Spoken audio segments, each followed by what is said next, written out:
안녕하세요. 이번에는 연말정산, 우리 미리 갖다 한번 알아보도록 하겠습니다. 우리 내년도에 1월 달부터 연말정산을 시행을 하잖아요. 이 연말정산 간소화 서비스는 1월 20일에 이제 오픈이 될 겁니다. 오픈된 예정인데 이번에는 이제 연말정산 간소화 서비스가 좀 변경이 된 부분이 있어요.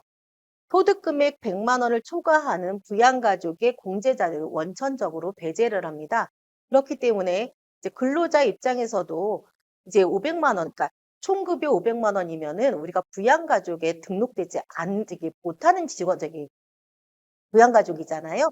이런 부양가족 같은 경우에는 이제 원천적으로 자료를 제공을 하지 않는다는 겁니다. 비과세가 이제 늘어났어요. 2024년도에는 출산 보육수당 비과세 한도가 월 10만 원에서 월 20만 원으로 상향이 됐습니다. 그렇기 때문에 2024년도에는 결론적으로 만약에 출산이나 보육수당을 받는 근로자가 있다라고 하게 되면 이제 세금을 조금 덜 낼 수 있는 거죠. 다음은 장기주택 저당차입금 이자 상환 공제가 변경된 부분을 알려드리려고 해요. 이제 무주택 또는 1주택인 근로자가 기준 시가 6억 원 이하의 주택담보 이자 상환에 대한 금액을 소득 공제해 주는 겁니다. 기존에는 우리가 지금 이제 300만 원에서 1,800만 원까지 이제 공제 한도가 있었다라고 하게 되면은 개정된 거는요. 이제 주택 요건도 기준 시가가 5억에서 6억 원으로 증액이 올라갔고요. 그리고 난 다음에 우리가 지금 이제 소득 공제 금액도 600만 원에서 200만 원으로 2천만 원으로 올라갔습니다. 근데 주택 마련 저축 소득 공제인데요. 주택 마련 저축 소득 공제 같은 경우에는 근로자가 총급여 7천만 원 이하인 무주택 세대주에 한해서 이제 소득 공제를 받을 수 있는 부분인데 우리가 납입액의 40% 해당되는 근로소득 공제를 받았잖아요. 이게 한도 금액이 240만 원에서 연 300만 원 한도가 증액이 됐습니다. 네, 신용카드 사용 금액, 소득 금액 같은 경우에는 우리가 총 급여액의 25% 초과 사용한 금액에 대해서 신용카드 사용 금액에 대해서 소득 공제를 받았었는데요. 이 금액도 마찬가지로 우리가 지금 현재 바뀐 부분은 23년도, 23년 대비 5% 초과 증가분에 대해서 우리가 10% 공제를 해줍니다. 이 공제 한도는 100만 원 한도 내에서 공제를 해주게 되고요. 그 다음번은 고향사랑 기부금이라던가 가상자산 사업자에게 지급하는 가상자산 매도, 매수, 교환 수수료 같은 경우에는요. 신용카드 소득 공제 대상에서 제외시켰습니다. 왜냐면은 이제 고향사랑 기부금 세액공제 같은 경우는 우리 지금 옆에서 보시면 뭐 정치자금 기부금 세액공제도 신용카드 소득공제금액에서 제외된 부분이거든요. 이런 부분을 이제 공평하게 하기 위해서 고향사랑 기부금조차도 지금 현재 신용카드로 만약에 결제를 했다라고 하게 되면은 신용카드 소득공제 대상에서 제외가 됩니다. 중소기업 취업자 소득세 감면에 대해서 설명을 드릴 건데요. 여러분들 사업자 등록증을 한번 확인을 해보세요. 우리 아파트 사업자 등록증상에 자, 사업의 종류가 부동산업으로 되어 있다라고 하게 되면요.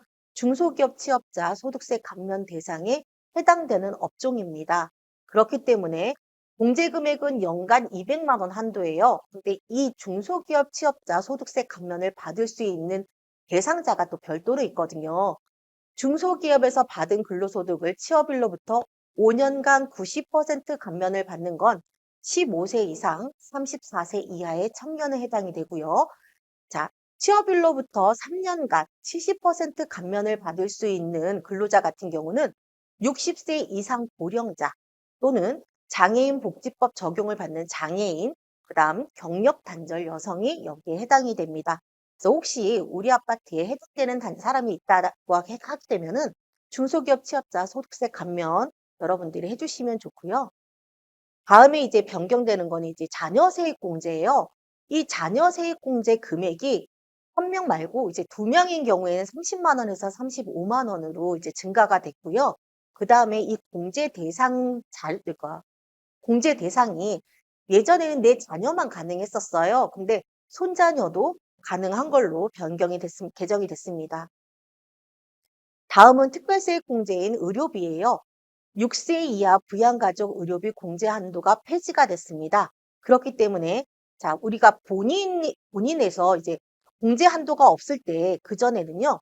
본인하고 65세 이상 장애인 요렇게만 해당이 됐었는데 이제 변경이 되면서 본인 65세 이상 장애인 그다음에 6세 이하의 부양가족도 이제 부양가족에게 이제 우리가 지금 지급했던 의료비 같은 경우도 공제 한도 없이 전부 다 공제 금액에다가 넣어주시면 됩니다. 기부금 세액공제가 변동된 거는요. 자, 이 3천만 원 초과 우리가 지금 이제 고액 기부자에 대해서 2024년도 한시적으로 3천만 원 초과분에 대해서 40% 공제율을 적용을 해줍니다.